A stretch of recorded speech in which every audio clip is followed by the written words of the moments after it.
The Marlins head off to Chicago to face the White Sox, and Todd and I are going to discuss all of this and how our teams can return to relevancy. That's coming up on today's crossover edition of the Locked On podcast.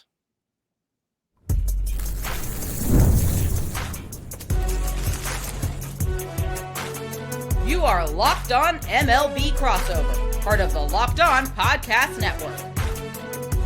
Your team every day. And welcome into Locked On Crossover between the Locked On Marlins and Locked On White Sox. I am Jeremy Geiger, and on this episode, special guest Todd Welter from Locked On White Sox is in. We are going to discuss this 3-game series between the Marlins and the White Sox in this show. We're going to talk about how our respective teams can return to relevancy. It's been a long time of poor baseball being played for our squads. Look at the managers. Compare the managers. Clayton McCullough, the Marlins manager, was in the running for the White Sox job, and we're also going to revisit the Jake Burger trade. And first off, Todd, welcome in. Locked On Crossover. How we doing? I'm doing all right. How about you? Doing well. Excited for this one. Should be fun. I think, both our teams quickly have established that they're not going to be playoff contenders. I think that's safe to say. Oh, yeah. This is the toilet bowl round one. I mean, it's obviously not going to be the complete toilet bowl like when the White Sox go to Colorado and play the Rockies in July. But, yeah, this is just two franchises that are brother in arms in just completely being miserable. And I can't wait to exchange misery, as I told the White Sox audience as I was previewing for today's episode and yesterday was, hey, misery loves company, so why don't we discuss it? We might not be competing for World Series, but we'll compete for lottery picks over the next few years. I think that's how I look at it. But when I look at this Marlins team, I look at the White Sox. I don't really know exactly when our teams are going to return to relevancy, because the White Sox made the playoffs in 2021. It looked like things were on the rise for you guys. The Marlins made the playoffs in 23, and then just as soon as we got bounced from the playoffs, everything kind of crumbles down. So for the White Sox perspective, what went wrong and how do you guys get back to relevancy? So what went wrong? I mean, how much time you got? Because I can have a Dead Sea Scroll list of what went wrong, but basically what went wrong was that, first of all, you can go straight to ownership.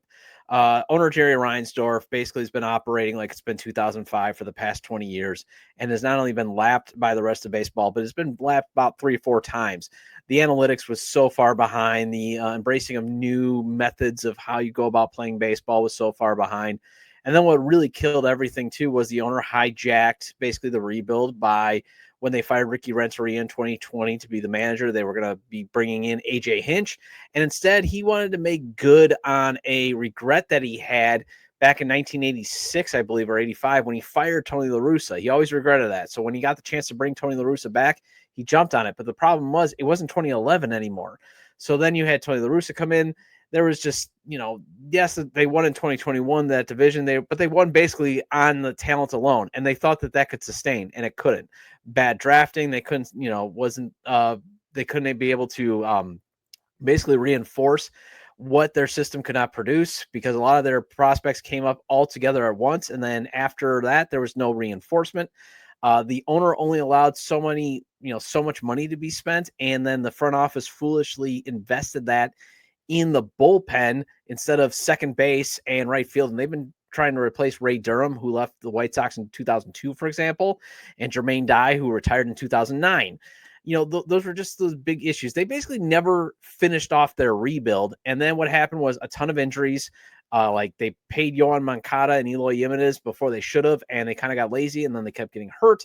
And it just all crumbled into the crater that is the 2024 season, where they lost an historic amount, gave 121 games. So that's the Cliff Notes version. I see your eyes popping like, oh my gosh, I've been doing episodes since, April of 2024 detailing for more, how they've fallen apart. But basically that's how they got there. So it's kind of feels similar in how the Marlins got there in terms of dysfunction, injuries, that type of stuff, ownership. But in a lot of ways, it was just the owner was actually proud to be that far behind the times, where it sounds like the Marlins owner was like, well, let's go get somebody, a guy from the Rays, Yeah, no, exactly. That's really what happened. So you have this 2023 playoff appearance for the Marlins. It was surprising. I didn't expect it, but the emergence of players like Luis Arias, who won a batting championship that year. Jorge Soler stayed healthy the entire season. You had Jesus Luzardo with a breakout year. Everything came together, and the Marlins get into the playoffs.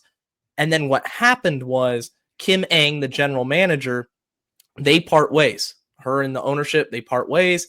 The Marlins need to bring a new president of baseball operations, and they bring in Peter Bendix from Tampa. And at first, I think, okay, that's great. We have a new analytical mind. All we need is to sign a couple free agents. He's going to work, with ownership who publicly stated, Bruce Sherman, the owner, said, we're going to spend money. We want to compete. And then they signed Tim Anderson, and that was it. And you fast forward a month later, the Marlins are sitting at 6-24. It was just a mess. I mean, there were holes on that roster in 2023. Every fan knew that, but I wanted to run it back. I wanted to at least try going into 2024, and it was the complete opposite. You only signed Tim Anderson hoping he rebounds. As White Sox fans know, the fall from grace came very fast and very hard for Tim. He was awful. He ended up getting DFA'd, and when that's your only free agent, it opened the door for the Marlins to start this rebuild, and now they're in the middle of it. They tore it to shreds last season at the deadline, trading a third of the roster. And now, of course, this year we look at the trade rumors. Sandy Alcantara, his name is going to be talked about on MLB Network for the next 3 months, but he's not pitching well. So that certainly doesn't help the Marlins. It's all about the youth right now. It's trying to figure out who's going to be a part of the future. You want to hit on some prospects. Obviously, prospects are prospects. They're not all going to hit. And you try to make some trades, hope it clicks. I think the future looks bright, but that's relative. I'm an optimist. I try to view things through a positive lens, but the reality of the situation, the Marlins are in a rebuild, and they're probably not going to be a 90-win team for at least 2-3 years, and that's generous. 2 years, I can't even see that. I don't know how are the White Sox last year were really, really bad. This year, are they improving in any facets? Is there a sense of hope? Yeah, so the thing is, the White Sox are still at the same. They are literally at the same record that they were as last year. The difference is they're not always getting blown out, which is nice. Although they got blown out yesterday against the Kansas City Royals 10-0, but they are in a lot of games. They're better managed. That we'll talk about obviously later. They're it seems like defensively they're in the spots to actually catch the ball, where last year their defense was an absolute clown show. So they're just playing cleaner baseball. The issue is they don't have a very good bullpen. They have no closer whatsoever. They actually thought Mike Clevenger could be a closer, and that failed spectacularly. So they're finding ways to lose. They're basically, this is the four things to watch in terms of, if you want to know as a Marlins fan. The White Sox will either win a game because it's rain shortened. They've won 2. They're either going to win in blowout fashion. 5 of the, 6, I believe, of their 10 wins have been by 5 or more runs. They're going to lose because the bullpen will slowly blow the lead, which has happened a lot, or they're going to lose by sudden defeat, as I like to say, where, they blow it in the 9th inning. And they basically just got pretty much all the losses were on that type of variety of losses was on display against Kansas City, where they absolutely got owned.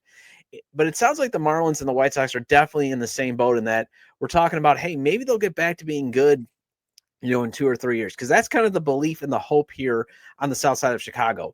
The White Sox have a very promising group of pitchers, even though they've got 6 of them that had Tommy John surgery. But Tommy John surgery is going to happen. The only thing that happens on Tommy John that's bad is you just lose the time. But they have the number 1 left-handed pitching prospect in all of baseball, Noah Schultz. They have the second left-handed pitching prospect in Hagen Smith. They also got a dude named Grant Taylor who can fire the ball at 100 miles an hour. And down all a double A. Plus, they've got Shane Smith and Sean Burke, who have been absolutely throwing very, very well. So you put those 5 together, the belief is maybe They're going to win with their pitching, kind of like the Cleveland Guardians. And they got a few stud hitting prospects, too, that have a lot of promise. Two of them are already up in Edgar Carroll and Chase Maidroth, although Chase Maidroth is more, he raises the floor, where Carroll is more of the stud. So it sounds like, we're in the same boat where it's like, oh, we got to hope. But as you said, and that's what happened in the last rebuild. The hope was a lot of these prospects would would develop. And in the White Sox case in 2021, it happened, but then they all just basically unraveled. And right now, the White Sox are still trying to clean up the stink that is Andrew Vaughn.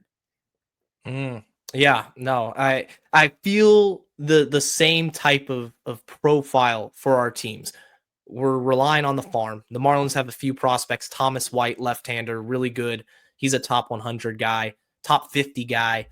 Joe Mack, he's the catcher. I think he'll be the catcher of the future. And then, of course, we just called up Agustin Ramirez, who's been very impressive so far in his first few games. Now, coming up in the next segment, we're going to talk about the players to watch and also the managers. How have our managers been doing? Because if you remember, Will Venable and Clayton McCullough, Will Venable was in the running for the Marlins job, and Clayton McCullough was also in the running for the White Sox job. We're going to talk about that right after this. Let's be real. Coffee isn't just a drink. It's a ritual, a lifeline, the thing that gets you from half asleep to fully functioning. And if that's essential, why settle for anything less than amazing? That's where Trade Coffee comes in. Trade is the #1 coffee destination in the U.S., delivering fresh, incredible coffee from over 50 of the country's top roasters. Whether you're a cold brew fan or a pour-over purist, they've got a roast you love. Now, I took Trade's quiz when it comes to coffee. It only took a minute, and it was spot on. When they sent me the coffee, it smelled fresh, it smelled amazing, and honestly, I don't want to buy grocery store coffee anymore. That's how good and how highly I think of Trade Coffee. And get this, if they send you your coffee and it's just not your fit, you want something different, Trade will replace it for free until they just get it right for you. They want your coffee to be personalized exactly how you like it.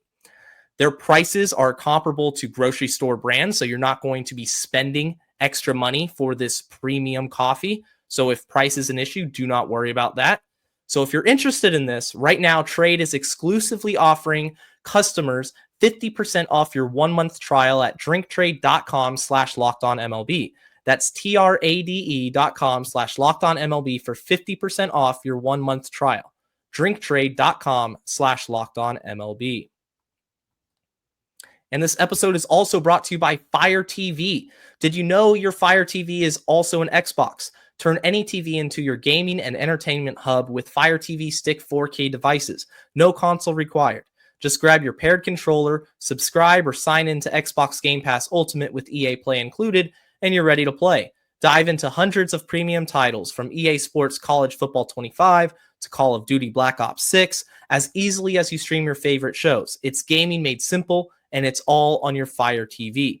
There's absolutely endless entertainment when it comes to the Amazon Fire TV stick. You have 4K streaming. You can watch more than 1.5 million movies and TV episodes from your favorite subscribed services, such as Netflix, Prime Video, Disney Plus, Max, and more. And you know what? If you want to play your games on the go, you already have a console. It's easy because it's affordable and you can travel with it. If you're in the hotel, you're watching the White Sox, you're watching the Marlins, you're taking a trip on a road game, take the Amazon Fire TV Stick 4K with you. It's a game changer. So head to amazon.com/Fire TV Locked On to get started. Xbox Game Pass Ultimate subscription and compatible controller required. Available on select devices, including Fire TV Stick 4K, Fire TV Stick 4K Max, and Fire TV Cube.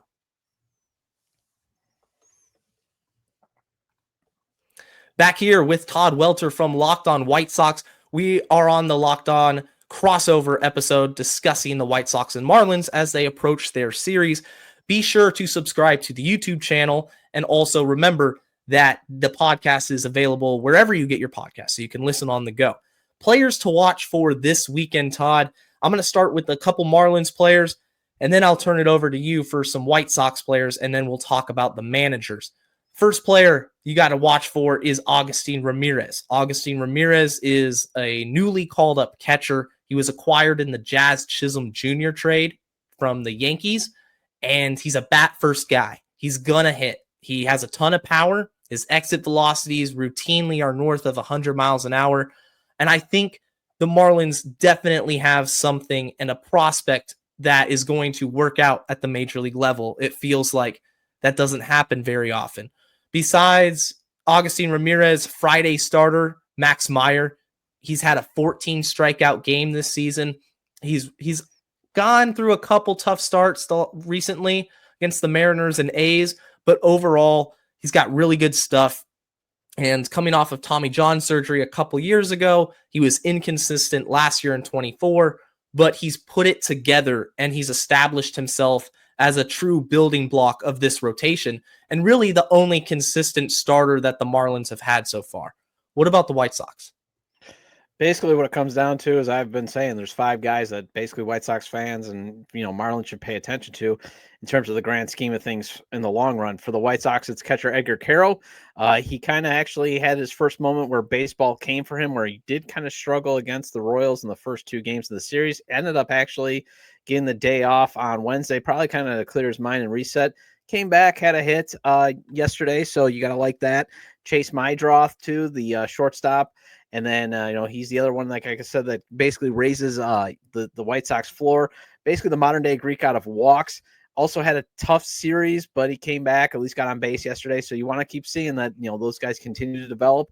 Are they making the adjustments to the adjustments? And then it's Luis Robert Jr. I mean, he's got to continue to hit well to keep his trade value up because – the White Sox are basically in the same boat in terms of the Marlins when it comes to their star player. They're trying to trade him as quickly as possible, especially with his injury history.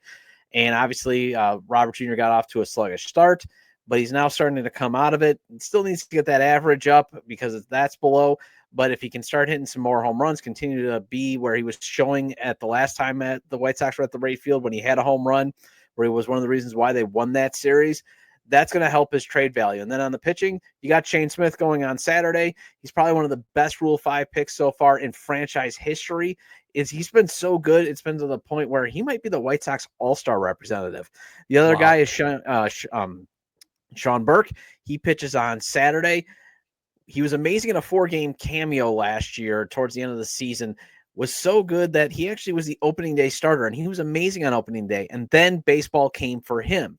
Had a terrible April, but his last 2 starts in May have been fantastic. It might be partially because he took a liner off his knee against the Minnesota Twins in his first April start. And he was even saying it was kind of not allowing him to, do his work in between starts. He could get the adrenaline going to not have it affect him pitch in a game, but he obviously just could not prepare himself well. So maybe he's starting to heal from that because he's only given up 1 earned run in his last 12 1/3 innings, kind of what we saw in opening day and those 4-game cameos. So, and those are basically the guys that matter to the White Sox long-term future. Luis Robert Jr. obviously being traded. He's the last talent that they have to get impact players. But again, it's the injury history where teams on the other side of the phone are like, well, he kind of gets hurt. He struggles, that type of stuff. But he was amazing in 2023. As you know, he's a star. So that, and then it's Carroll, it's Mydroth, and those, it's 2 pitchers. That's all that matters right now for the White Sox. And when it comes to the guys leading the charge, creating these lineups and managing the bullpen, as Marlins fans know, it's Clayton McCullough. They have sometimes some complaints with him and how he manages it. Like, for example, the other day, Valente Bayozo against the Dodgers was through 5 innings. He only gave up 1 hit, 7 strikeouts, and McCullough pulls him. He goes to the bullpen early in the 6th inning, and it unraveled from there. It was a controversial decision. Overall, I think Clayton McCullough is doing the best that he can. It's hard to manage the Marlins.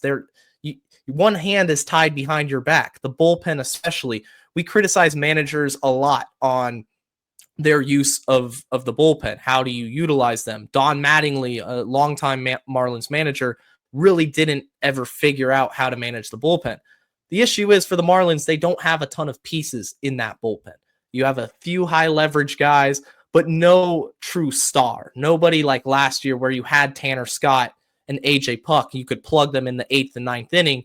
And if you live and die by the sword, at that point, you did your job. This time it feels like it's a bullpen by committee.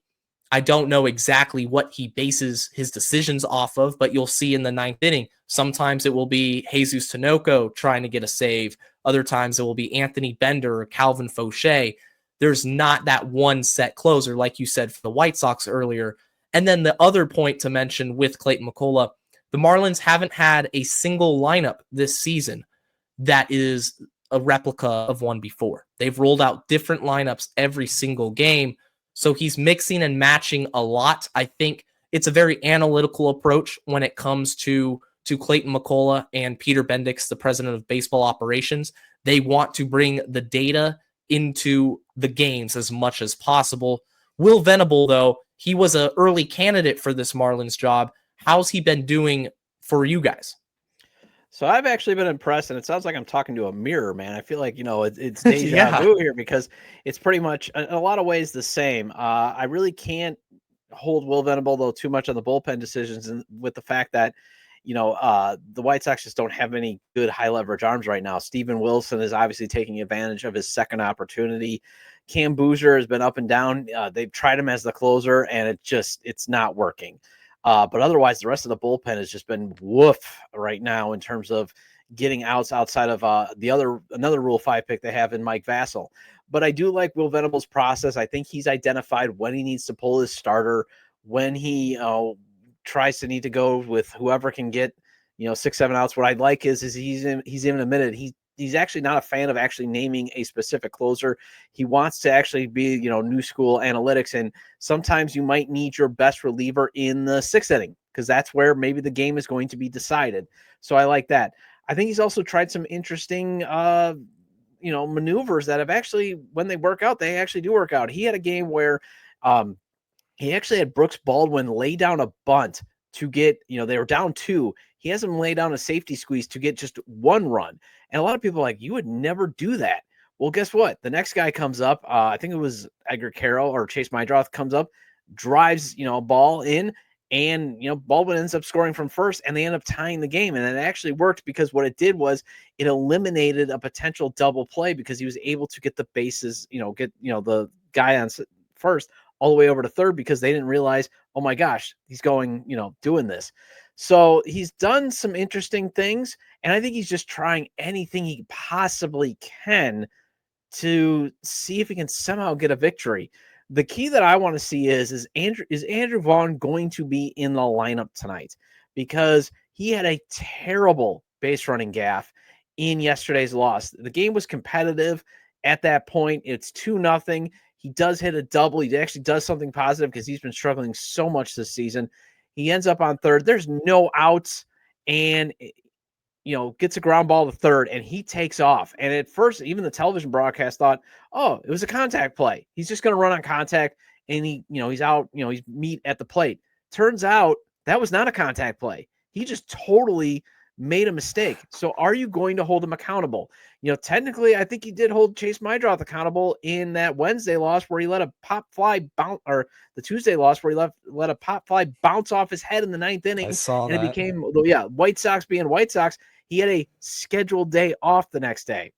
Really? Mm-hmm. Yeah. Interesting. Sure.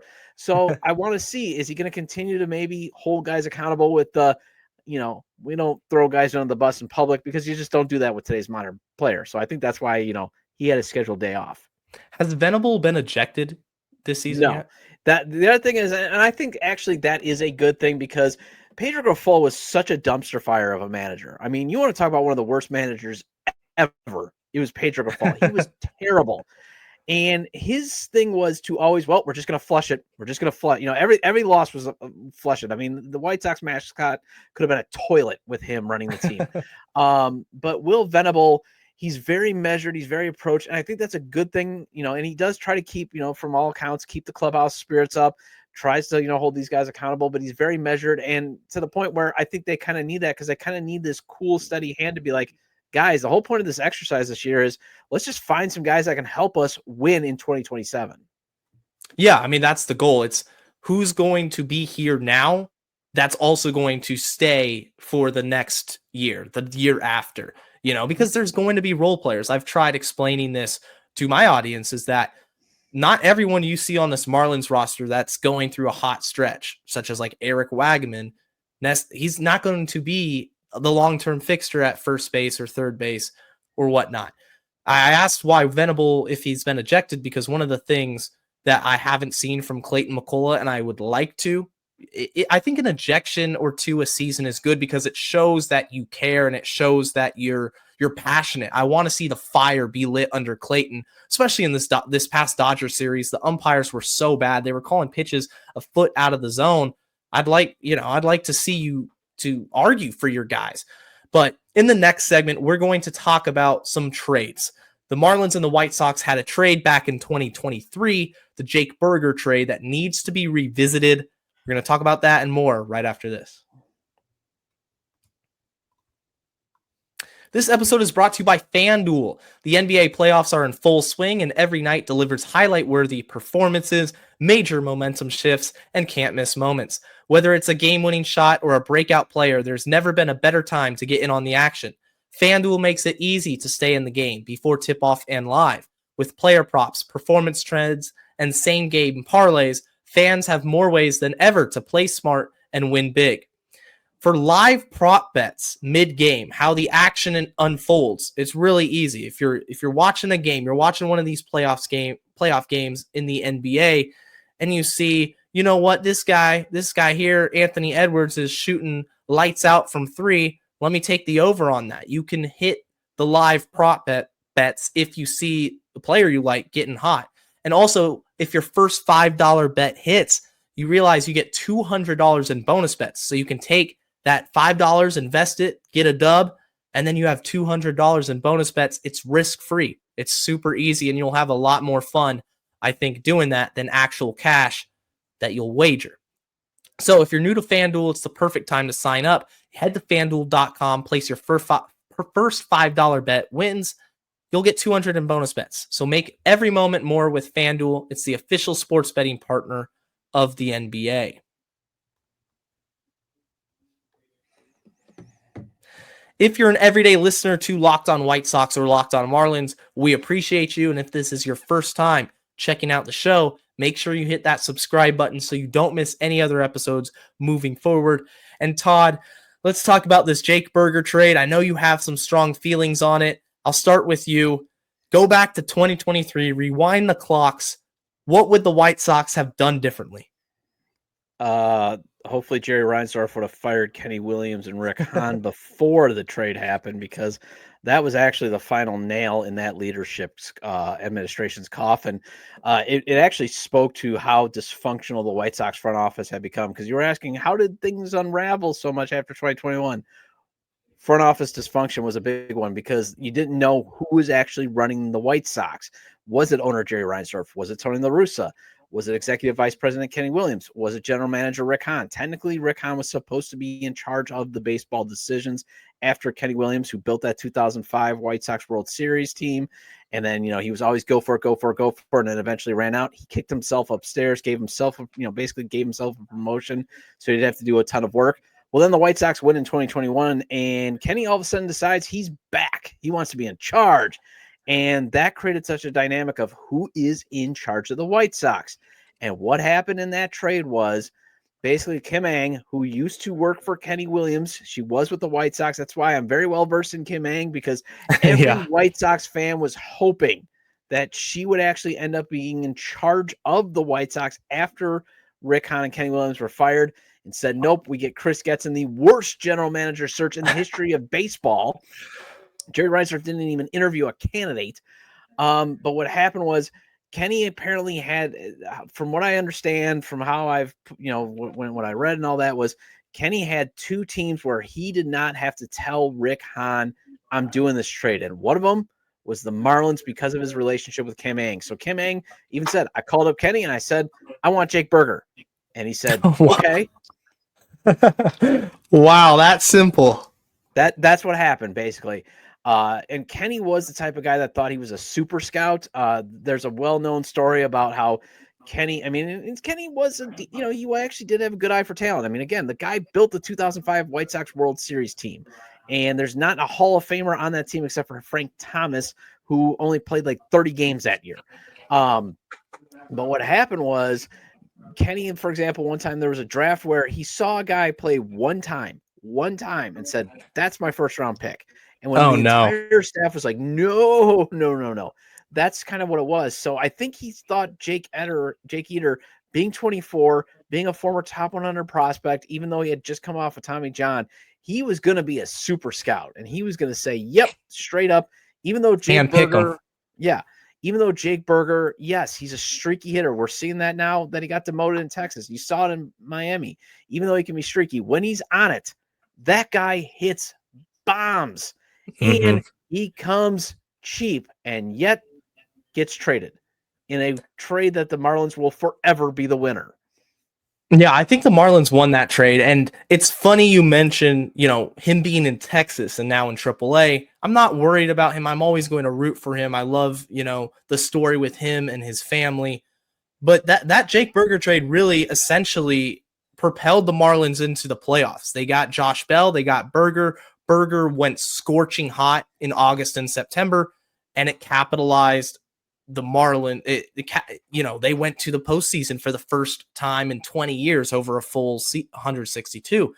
Now, with Berger, you mentioned trading him early, and this is what blows my mind, because the Marlins traded him this offseason. I woke up in the 4 a.m. I got a notification. Berger traded at winter meetings to Rangers. I said, why? We have him for 4 more years of control.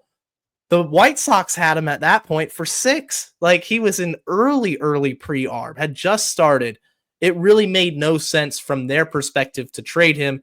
And the prospect return, like you mentioned, Jake Eater, I remember reading a lot about him, watching his highlights. I have to remember that the Marlins farm at that point was really weak. So to part ways with Jake Berger, yes, it was probably a top prospect, but in actuality, it really wasn't. And to get that for potentially 6 years of control of Berger immediately is a win. And our teams aren't done trading. That's the crazy part, is the Marlins made that trade as buyers. The first time that I can remember the Marlins being buyers, apart from 2020, which I kind of threw out the window. And now both our teams are going to be selling again and selling more stars and more talent. It's almost a revolving door when it comes to trades. Luis Robert, there was a lot of trade rumors with him last season. Is this the year he gets dealt? Is it a foregone conclusion? Yes. They were trying to trade him before they were basically trying to trade him for pennies on the dollar before the season started. And the reason why, and I've talked about it on previous episodes too, but I'll gladly educate the Marlins audience too. First of all, just to let the Marlins audience know, Jake Eater pitched 1 game for the White Sox. 1. And then he got traded for cash to the Angels, and he's doing actually pretty well for the Angels. But to Luis Robert Jr., yes, this is the year that he's going to be traded. A couple of reasons. Number one, the injury history. There is the real threat that, yes, he's gotten through April healthy. He doesn't like playing the cold weather. And actually, he says it sometimes, does something to his muscles where he pulls it. But the injury history, there's a very real possibility that if he gets any sort of significant injury again, they're going to be in another Yohan Moncada situation where they're just going to have to pay him to go away, because this is his last year of guaranteed money. He has 2 more club control, 2 more club options at $40 million total. So they can either pay him $2 million to go away, or they can exercise an option for $20 million. Number 2, we've been both talking about, when could the White Sox be good? Well, or the Marlins be good? Well, if it's 2027, that's the last year of club control. He's represented by Scott Boras. He's not signing an extension. So it's basically now 2 ships passing in the night. There's no reason then to have him on when you can maximize him where he still has value in the league. I mean, this is a guy who can still beat you, and he's shown actually in April, while he's still struggling, he can beat you with his bat, he can beat you with his glove, and he can beat you how he runs on the base path. And he can do it maybe sometimes all in one game. So for a contender, that's got to be very appealing, especially since if you just have him not, if you're just asking him to be a supporting player at $20 million, and right now this year, $15 million, that is great value. You just need him to obviously stay healthy. So that's the reason why he's going to be traded, is because of those options. And again, the White Sox need more impact position players in their system. They got a lot of great pitching, but as I said, they've got Braden Montgomery, they got Kyle Teal. maybe Caleb Bonemer, their last year's second-round pick, who just cracked the top 100 in Baseball America. And then they got a whole bunch of other question marks. They've got some guys that are good position players, have some promise, but they're not like these are certified studs that you can build around. And you can get that with trading Luis Robert Jr., much like they got, Brady Montgomery and Kyle Teal in the Garrett Crochet trade. So it's basically the Garrett Crochet logic. So similar to Sandy Alcantara right now. And this is the last thing I'll say before we wrap this up. But Sandy Alcantara off to a slow start. I don't think it matters. I think the Marlins are going to trade him anyway. He's Chicago going Cubs. to get in a groove. Yeah, Chicago the Cubs. Cubs are a perfect fit. I mean, they were going to trade for Jesus Luzardo. That fell through. But executives aren't worried. The stuff is still there. The command is going to return. He's made a few bad pitches. He's going to be okay in the long run, I think.